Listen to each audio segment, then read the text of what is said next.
இனிமேலும் நான் என்ன அர்த்தம், அப்போ இதுவரை நான் உங்களை தாங்கினேன், உங்களை சுமந்து கொண்டு வந்தேன், உங்களை தப்புவித்து நடத்தினேன். இனிமேலும், அதனால் இனிமேலும் என்ன அப்படின்னு பயப்படாதங்க. இதுவரை நான் உங்களை தூக்கி சுமந்து பாதுகாத்து நடத்தினேன்ல, இனிமேலும் நான் தான் உங்களுக்கு. அப்போ ஆண்டவர் சொல்கிற பாருங்க, ஏந்துவேன், சுமப்பேன், தப்புவிப்பேன்.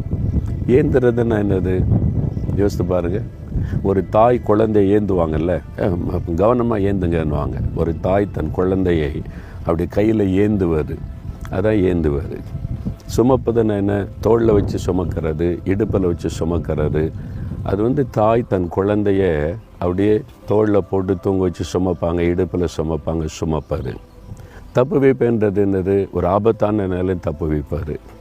அது யார் செய்வா? ஒரு ஆபத்து வந்துட்டுனா தாயை தகப்பட்டதான் சொல்லுவாங்க, பிள்ளைக்கு இப்படி ஒரு பிரச்சனை, நீங்கள் போய் கவனிங்க அப்படின்னு. தகப்பன் தான் நிற்பார், என் பிள்ளையை தப்பு வைக்கணும்னு. ஒரு பக்கம் தாய், இன்னொரு பக்கம் தகப்பனாக இருக்கிறவர் நம்முடைய ஆண்டவர்.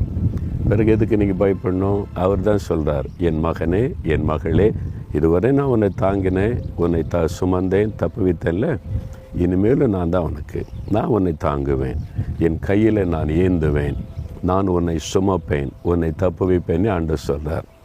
அப்போ ஒரு பக்கம் தாயினுடைய அன்பை அவர் வெளிப்படுத்தி நம்மை அணைத்து கொள்கிறார், இன்னொரு பக்கம் தகப்பனுடைய அன்பை வெளிப்படுத்தி நம்மை தூக்கி சுமந்து தப்புவித்து நடத்துகிறார். எவ்வளோ அற்புதமான ஆண்டவர் இருக்கிறார்.